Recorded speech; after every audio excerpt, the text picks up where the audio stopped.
भारतीय समाज में आस्था, धर्म और अध्यात्म का गहरा स्थान है। लोग अपने दुख सुख, समस्याओं और जीवन के उतार चढ़ाव से निपटने के लिए अक्सर गुरु, संत या बाबा की शरण में आते हैं। लेकिन जब वही संत या बाबा आस्था की आड़ लेकर अपराधों का जाल बुनते हैं तो ये न केवल भक्तों के विश्वास के साथ विश्वासघात होता है, बल्कि पूरे समाज की आत्मा को झकझोर देता है।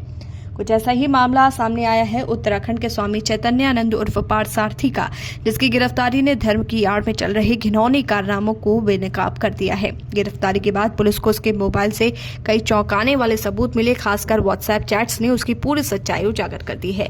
इनमें साफ दिखा है कि ये तथाकथित बाबा न केवल खुद महिलाओं और युवतियों का शोषण करता था, बल्कि उन्हें विदेशी शेखों तक पहुंचाने का धंधा भी करता था। सबसे सनसनीखेज खुलासा, दुबई का एक शेख एक लड़की चाहता है, क्या तुम्हारी कोई अच्छी दोस्त है? जब लड़के ने इनकार किया तो बाबा ने दबाव बनाते हुए कहा, यह कैसे संभव है? तुम्हारी कोई क्लासमेट या जूनियर तो होगी ही, भेजो। ये संवाद सामने आते ही पुलिस भी दंग रह गई है। इससे साफ हो गया है कि एक संगठित नेटवर्क के जरिए विदेश तक लड़कियां भेजने की कोशिश कर रहा था। आज तक हिंदी वेबसाइट ने दावा किया है कि बाबा लंबे समय से ऐसे शेखों और धनाढ्य लोगों तक लड़कियां पहुंचाने का काम करता था, यानी धार्मिक चोले और स्कूल की आड़ में वो दरअसल एक बड़े रैकेट का हिस्सा था। पुलिस को मिली चैट से ये भी पता चला है कि बाबा अपने अनुयायियों और लड़कियों को लगातार मैसेज भेजकर परेशान करता था। स्वीटी बेबी, डॉटर डॉल, तो कभी बार बार बेबी बेबी कहता। वो भावनात्मक दबाव बनाकर युवतियों को अपने जाल में फंसाने की कोशिश करता। एक चैट में उसने लिखा, तुम मेरे साथ नहीं सोगी, गुड नाइट बताओ। इस तरह की बातें उसकी गंदी मानसिकता को उजागर करती हैं। उसने लड़कियों को बहलाने के लिए महंगे गहने, डिजाइनर चश्मे और घड़ियां गिफ्ट की। पुलिस को यह भी शक है कि वो एयर होस्टेस की नौकरी और विदेश भेजने के नाम पर लड़कियों को फंसाता था। जांच में यह भी पता चला है कि बाबा ने कई बार युवतियों को हनी ट्रैप में इस्तेमाल किया। एक मामले में उसने एक लड़के से कहा कि किसी लड़के के साथ अंतरंग फोटो खिंचवा कर भेजो। इसके लिए उसने पैसे भी दिए।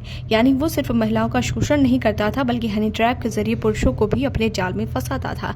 गिरफ्तारी से पहले जब वो फरार था, तब उसने लंदन का व्हाट्सएप नंबर इस्तेमाल किया। इसी से वो लगातार लड़कियों से संपर्क में रहता था। कई चैट्स डिलीट कर दी गई थी, लेकिन पुलिस ने रिकवरी कर उसकी करतूतें उजागर कर दी हैं। उसके मोबाइल से